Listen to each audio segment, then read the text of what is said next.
All right, everybody. I think we're live. Gonna adjust the camera here a little bit. I think we're live for the Bitcoin Otter Show. Thanks for showing up. Today's the day. Here we are. I'm a little. How would you say? Worked up today.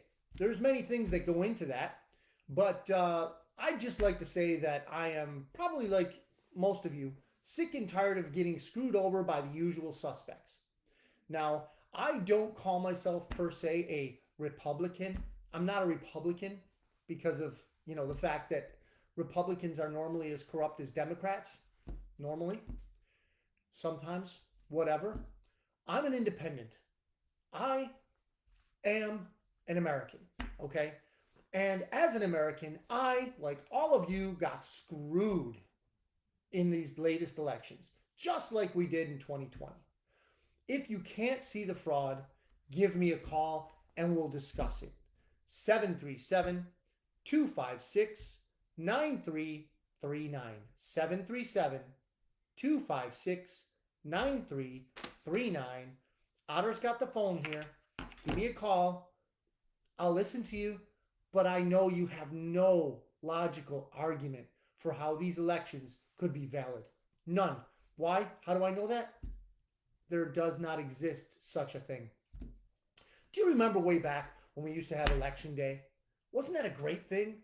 Wasn't that really interesting that if you decided to stay up late, you'd still know who won? Not anymore. Not anymore. Not in the important swing states. Why? They've been hijacked. They now have week long elections. Why? Because the fix is in. They got to know how many votes to add. How many do we order from China? Hey, Al, how many do we order from China? The Republicans are going crazy over here. We need more ballots. Yeah, now maybe I exaggerate slightly, but that's how they do it. They figure out how many they need. They already have them. Remember in 2020, we saw the votes being pulled out from under the table in this big suitcase-like thing. So it's got me worked up because I'm an American, not because I'm politically on one wing or the other, because it is what I believe to be a uniparty. Okay, the usual suspects, the Western central bankers, own many people. They own many politicians. It doesn't matter to them whether they're Republicans or Democrats. It doesn't matter because we as the people still end up getting screwed because of the usual suspects. But I am here to say that I do believe it's going to end soon. I do believe so. I think there are things on the table, as it were. There are things in the air that will free us regular Americans that just want to be left alone. Just leave us alone. Let us work. Let us make money. Let us, invest in our companies or companies that we believe in. Let us do what we want to do as Americans. Okay? And this is going to be, and I don't know, and I hadn't prepared for this, but now that we're on the subject, have you seen Brazil? Have you looked into, because you won't if you watch TV, by the way, you won't if you watch the 6 o'clock and the 10 o'clock news, you won't see anything about it. No, you won't.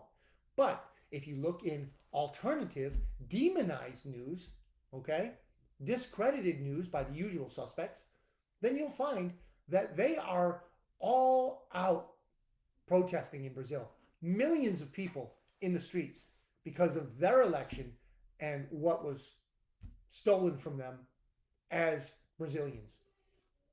So maybe that's an example. I don't know.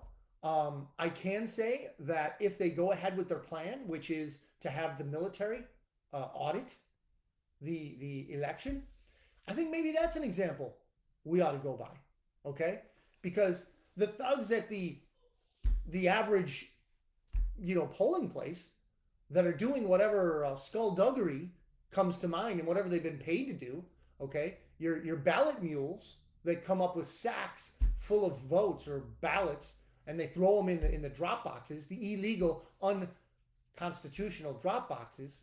Okay, those thugs, they won't be able to get away with that stuff with the military watching and or auditing. So maybe that's an idea. Maybe we ought to go that route. But I'll tell you what, I'm not an Arizonan, but Carrie Lake won that election. Carrie Lake is an American. Not just because she's a Republican. I don't care if she's Republican or Democrat, I would vote. Why? Because she believes in freedom. Okay? That was stolen. Then we got another brain dead individual. Okay? And I don't mean to be, how would you say? I don't mean to be offensive, but Mr. Fetterman is not all there. It might not be his fault. Okay? But I'll tell you what, he found the right town to go and go to be elected. He found the right state. Because I'll tell you, man, when you think of voting and voter fraud, when you think of election corruption and things like that, Pennsylvania's got to be right up there, right? I mean, they're not that dumb, okay? I don't care what anybody says about Philly. They're not that dumb, okay? They're not. They're not that dumb. They can't be. To elect a guy that doesn't know what day it is. Could you imagine him as vice president with, Captain Mushmouth as president? I mean, imagine that. Imagine Biden and Fetterman on a ticket. How would that go? Would that be awesome or what? I bet they'd win. In fact, I know they would win in this particular climate. Of course they would. There'd be a week or two of ballots, being pumped in by the United States Postal Service. Remember that in 2020? A guy went from Buffalo to Pennsylvania in a truck full of votes and never got a trip ticket because, well, it never happened. Then he came up on the news briefly and then he was gone. Okay? These things happen, ladies and gentlemen. We are being robbed. And I don't care your persuasion. Whatever you want to do in your life, that's fine. Whoever you want to vote for, that's fine. But I'll tell you what, if I voted for someone that I knew won the election because of fraud, I wouldn't be happy about that. I wouldn't be happy about that at all. As you can tell, I'm worked up, everybody. Comments, no comments yet? Okay. Here I am. I'm in the Otter's Den. Joe had a prior commitment. And if you're the praying type, please throw up some prayers for, our country. Okay. Anything going on in your life, our country. And there are things going on, and I'll touch on it later. Things going on that, are just not right. Here's one of them, okay? And I know anybody who's in any way into digital currencies, Bitcoin, and all that, you're going to want to check this out. Or maybe if you're not and you just think, oh, man, what a scam because of FTX, well, then maybe you ought to dig in a little deeper. So I've skipped one of the parts in my whatever. I've skipped one of the parts that I like to bring up. So Bitcoin today, just prior to the show, is at $16,700. Okay, you might say, Otter, that's falling. It's plummeting. It's going down. What would I say about that? I'd say get some more. That's what I would say. Get some more. It's not going anywhere. It's not going anywhere. Remember, it's a deflationary device, asset, whatever you want to call it. Okay, it's being sucked up by the whales. That's for sure. The heavy hitters, the industrialized, commercialized businesses that can carry it on their ledger sheets, they are taking this opportunity. Why can't we? So gold is at $1,767 per ounce, and silver still staying pretty high. I wouldn't say historically, but I've gone over how it's suppressed, right? Anyway, $21.20 for an ounce of silver. Still low enough for you to get probably a silver coin for Christmas for someone you love or yourself or a few of them for probably $30 or under. So think about it. Now, what I wanted to mention was about this FTX thing. Okay, so they've got a bunch of people, as you can imagine, working over this company to try and figure out how deep the fraud was and where the money went. So this is from Zero Hedge, and the headline reads, "This is unprecedented. Enron liquidator." I don't know if you're old enough to remember Enron, but what a scam that was. Anyway, this guy worked on that scam. So now he's overseeing the FTX bankruptcy, and he is speechless. He says, "I have never seen anything like this." Okay, so the article goes on to say basically that there was very little organization, very little oversight. It was a complete scam. And I don't know if you all know this, but FTX was a centralized exchange for cryptocurrencies. What does that mean? It means that somebody owned it. In this case, a crook. Okay? A crook owned FTX. Where did the funds for the people who were unwise enough to invest in FTX, where did those funds go? Among other places, they went to Ukraine. You can't make this stuff up. You can't make this stuff up, ladies and gentlemen. Even crypto scams are going to Ukraine. Okay? This way, it serves them in many ways. They get the money that they rip off from people who invest that were unwise enough to leave their cryptocurrency on a centralized exchange instead of bringing it into their own wallet, like the Bitcoin Otter will teach you how. Okay? They didn't bring it to themselves. They left it there. Okay? And they left it there and it got stolen. And where did it go? Ukraine. Every dirty dollar goes to Ukraine. That's just the way things work nowadays. It's everything dirty goes to Ukraine. And it's crazy and you can't make it up, but it's true. Don't believe me. Don't believe me. Look it up. You'll see it. There's maps out there where you can see where it started, where it ended, and in between. It's nuts. These people are not just criminal, they're nuts. Okay? So this guy, he's like, what happened here? And this whole article is basically, it's got graphs and everything, and it shows you how much money was stolen. Okay? How many people lost tons of money? They lost wealth. Because, ladies and gentlemen, it's not because of Bitcoin. Bitcoin is decentralized. Okay? It's like a stick. Okay? Can you use a stick to build a fire and keep yourself warm? Yes. Can you use a stick to whack your neighbor over the head and hurt him? Yes. It's all in the intent. Can you use Bitcoin for good? Of course. Can you use it for evil? Of course. It's like any other inanimate object. It can be used at the wishes, the behest of the user. You know, you see these people at the Federal Reserve, the usual suspects. You see them spewing off at the mouth about how bad cryptocurrency is. Do you not think that the Federal Reserve note has been used since its inception for money laundering, for criminal acts? Of course it has. Of course. But they won't say anything about that. They won't. They are who they are. They're criminals. That said, we have in our country now something called the Disinformation Governance Board. You may or may not have heard it. If you watch TV, you haven't heard of it.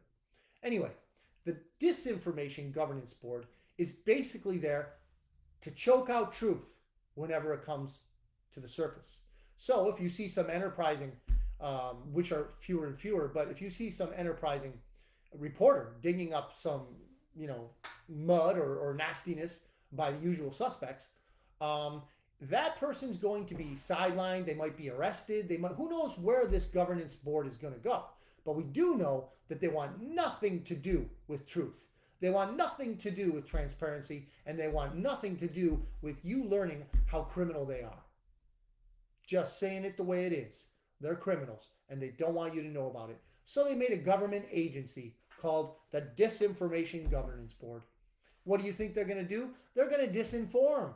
Anytime the government wages war on something, all you have is a multiplication of that something. The war on drugs, what do you have? More drugs. War on crime, what do you have? More crime. Right? Look at Chicago. They have a war on guns.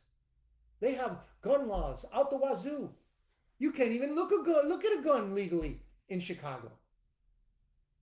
But more people are killed there every weekend than any other place. It's probably one of the most dangerous places in the world. But they have gun laws, and they stick by it. What's next? Let's see here. Oops, fired Facebook employees took bribes to hijack user accounts. Surprise, surprise. Facebook. Well, we're on Facebook right now. We're on it. We're using it. Our intent is good. But some people have evil intent on the same platform. Okay? So what did these people do? They took bribes to hijack user accounts. How much, and I don't think it's going to go into that, But we found that government, in the case of Twitter, government stooges were contacting Twitter employees to censor information that came out on Twitter. Either block it outright, add a disclaimer, a fact check, they debunked it, all because it was truth. And the levers of the criminal aspect of government, those levers were pulled at Twitter to get that information that might have edified you and I, might have given us a better idea of the political landscape. But it was taken down, it was maligned, it was declared misinformation, disinformation, whatever. Why? Because it exposes fraud, it exposes evil, it exposes criminal activity. Okay? So now we read that this again is on Zero Hedge. The headline, oops, fired employees, it's plural, so there were more than one, took bribes to hijack user accounts. So Facebook, Twitter, whatever. Ladies and gents, I've told you this before. I'll tell you again. The people that run these organizations are stooges. They're ass clowns. They're not real CEOs. They don't run anything. They're just there to get slapped around when these big tech companies get called to the carpet. Hopefully someday, Lord willing, someday they'll get called to the carpet. You think Zuckerberg, you think Zuckerbucks, you think that stooge, that jackass, you think he runs Facebook? Hell no. Hell no. And yeah, I might get kicked off Facebook. I don't know. Whatever. Doesn't matter. Remember, the Otter's been debanked already, right? Bitcoin Otter was debanked from a local bank here in Texas. Lone Star Bank debanked me. Okay? And I'm proud. I'm proud of it. Like people say, like patriots say, if you're a patriot, if you are a constitutionally strong patriot and you're not on a watch list somewhere, you ought to be ashamed of yourself. Because I'll tell you what, the criminals in government are coming after patriots. There's many different ways, many different avenues that I can show you this. If you want to give a call to the show, 737-256-9339. Give a call and we can discuss these things. Or leave a comment. I don't have any comments yet. And again, I don't know if my bit rate or whatever, my stream metrics here on Facebook, I don't know if it's running right, but I'm on a roll, so I'm just going to go a little bit longer. What do we got here? We've been in about 18 minutes, so I'm going to go a little bit longer and harangue you, tickle your ears a little bit, because there's more stuff. There's more skullduggery, okay, to be exposed. So, yeah, I'm a little worked up, and it's getting personal. Because even Joe down at the station, obviously we're not there today, but even he, I think, is feeling ramifications over the sensitive issues that we discuss on this show. So I'll get into that at some other point. But anyway, here's another one from Zero Hedge. Ex-CIA insider. Oh, by the way, there is no such thing as ex-CIA. Anyway, ex-CIA insider. Biden just signed the U.S. dollar's death warrant. So he's talking about old news for us. Because remember, Executive Order 14067, and that's what he's discussing. I told you about that weeks ago. Why? Because it's going to kill the dollar as we know it. It is digital currency. It is central bank digital currency. Centralized blockchain assets. Centralized blockchain assets. We all know, because we've studied it, right? Bitcoin is decentralized. Anywhere there's a Bitcoin mining apparatus, a computer, anywhere that thing exists, well, that has a ledger of all of the Bitcoin transactions from 2008 till now. Yes, all of them. Okay? Secure. Why? Decentralized. It's all over the world. So if the usual suspects want to take over a warehouse that's mining Bitcoin, they can take it over, but they can't take over 51% of all the computers mining Bitcoin. That's what it takes to manipulate Bitcoin. 51% of all the computers in the world that mine Bitcoin have to be under the control of the manipulator. That's the way it was programmed. That's why it was programmed that way. Mr. Satoshi Nakamoto or Mrs. or them, who knows? They, I don't know how many people there were, they or he or she did what they did. They programmed it masterfully. But since it's decentralized, we can be assured that there's not one central area that's going to create the type of corruption that we know government is not only capable of but happy to do. So this digital currency that's coming, and I think many people have warned you about it. I'm just one of them. Um, it's not going to be pretty, ladies and gents. It's not going to be pretty at all. At all. Not by a long shot. They're going to tell you what you can buy and what you can't buy. They're going to scrutinize what you buy. They're going to scrutinize what you say on social media, and it'll affect your bank account, or whatever it is. It's like it possibly is today and now, but on steroids. So it'll be ugly, but again, this is one of the reasons why I do this show. Anyone who watches this show cannot say they have not been at least exposed in a little way to the off ramp. Okay? That's what Bitcoin represents. It represents a financial off ramp for you and your family. Gold and silver, real estate.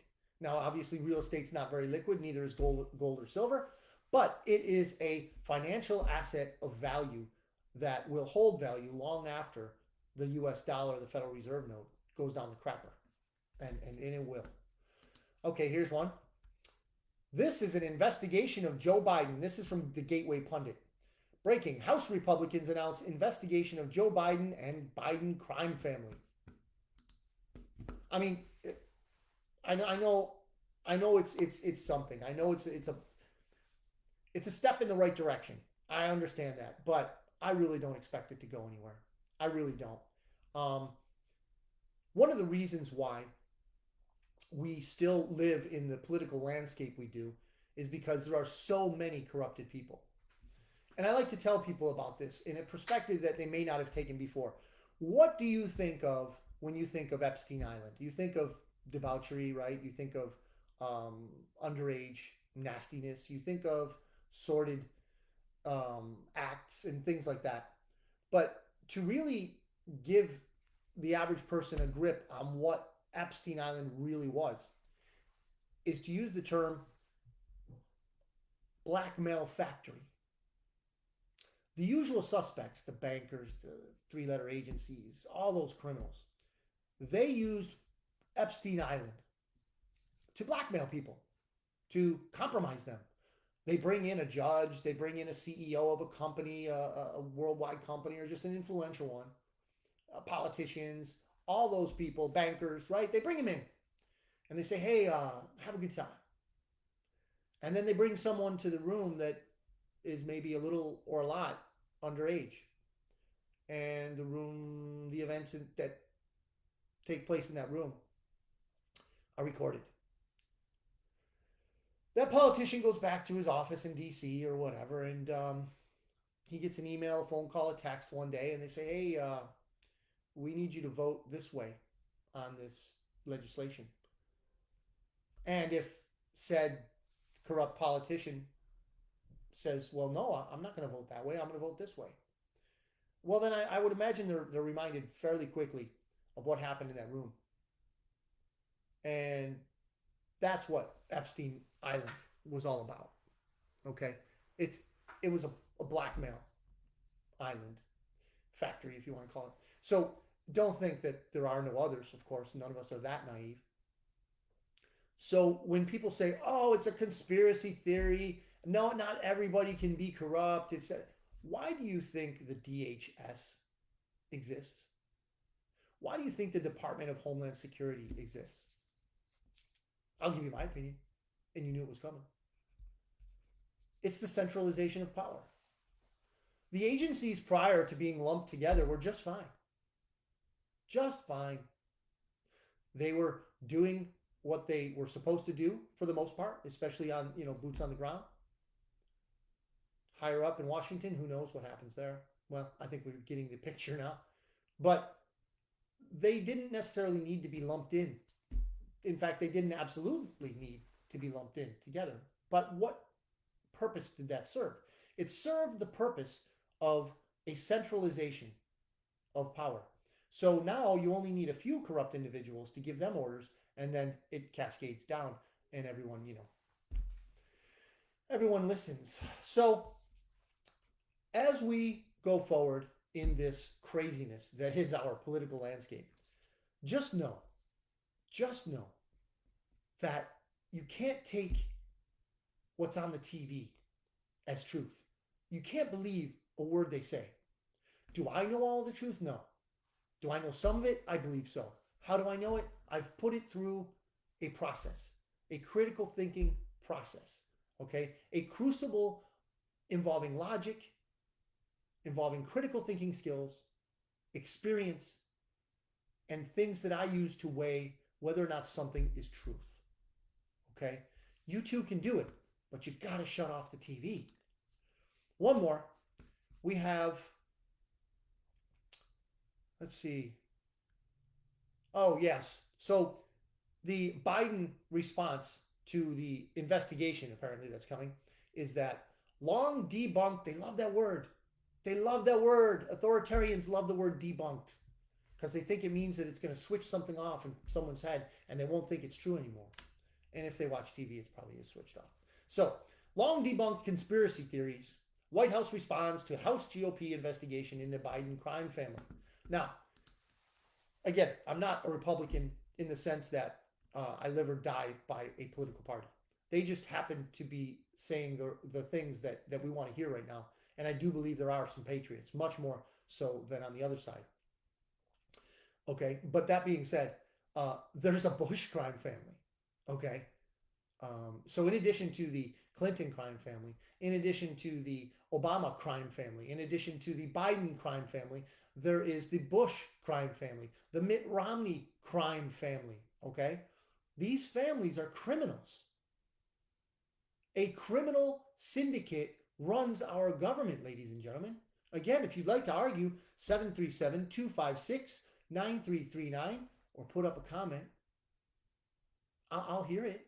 I'll discuss it. But I certainly, I would not, how could you possibly argue that these families are not criminals? Okay? The Pelosi's, do what you want, Paul. Okay, but you're going to blame the guy that you invited over for sex for having a hammer that was yours, right?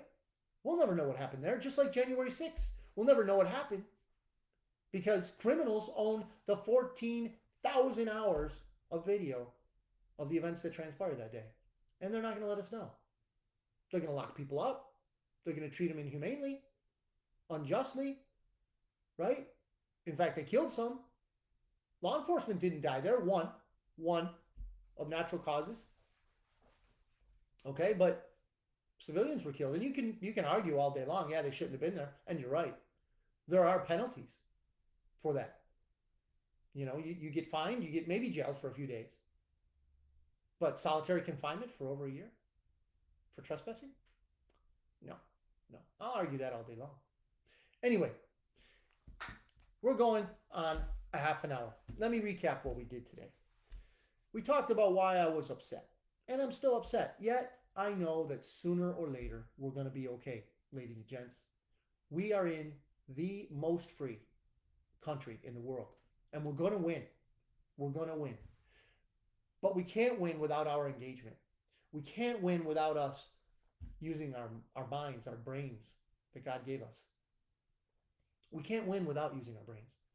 And in my opinion, we can't win without prayer. Because the main sickness of the world in this country is evil. And we all have it. We're human beings. The Bible says that the heart of a man is evil above all things. We all have hearts. We have to deal with that evil. Fortunately, someone came to deal with that for us. Jesus Christ came to deal with that evil. And if we believe in him, we're good to go. Does that mean we're not going to have problems? No. There's a big problem sitting in the White House. We still have problems. Still have evil. Still got to deal with it. But we know where we're going in the end. No matter what happens, I know where I'm going. I know who I am. That I have worth. Not because I say so, but because God says so. So I truly believe, for many different reasons, and again, we can discuss it. If you'd like to send me an email, it's bitcoinotter.media@gmail.com. bitcoinotter.media@gmail.com. BitcoinOtter.com is our website. You can check that out. But remember, I've been debanked. So you're going to send me an email, and then we'll discuss your situation. And I will help you do anything you want to do when it comes to cryptocurrency. I may not know it all. In fact, I know I don't know it all, but I know people that can help you if it's a more advanced process. If you just want to learn how to buy Bitcoin, hey Otter, it's low. I'll throw $100 at it or whatever you want to throw at it. I'll show you how. I'll show you how to do it safely, securely, and it won't involve FTX. I promise. I kill me. Anyway, I want to say thank you for all of you that have listened, all of you that have watched. I don't see any comments, so it might be one of those deals where it's just going to record instead of go live because I'm at a slow bit rate or whatever. But I appreciate you watching. I appreciate you listening. Lord willing, we will have victory soon. But if we do go through rough times, and I'm pretty sure we will, let's be prepared and not scared. The Economic Ninja taught me that one. That's a good one. You might want to check him out on YouTube or whatever. He's everywhere on platforms everywhere. He doesn't swear or anything, so he's still on YouTube. And it's not just swearing that'll get you in trouble on YouTube. You tell the truth. So he's probably skirting the issue. He's probably skirting a ban of YouTube because he does tell you what the usual suspects, the Western central bankers, are up to. A very short video, 6 to 7 minutes. You listen to him and drive to HEB or whatever. So the Economic Ninja says, don't be scared. Be prepared. And that's what I'm echoing here. Please be prepared. Buy yourself some extra food. Pull out some money from the bank, under the mattress, in the gun safe, bury it in the yard, whatever. Do whatever. We're going to be going through some rough times, ladies and gents. We're going to go through some rough times, but we're going to do it together. All right? We're going to do it together. Thank God we are still here. We're on the right side of the grass, and He has blessed us so much. Thank you very much. Otter is out.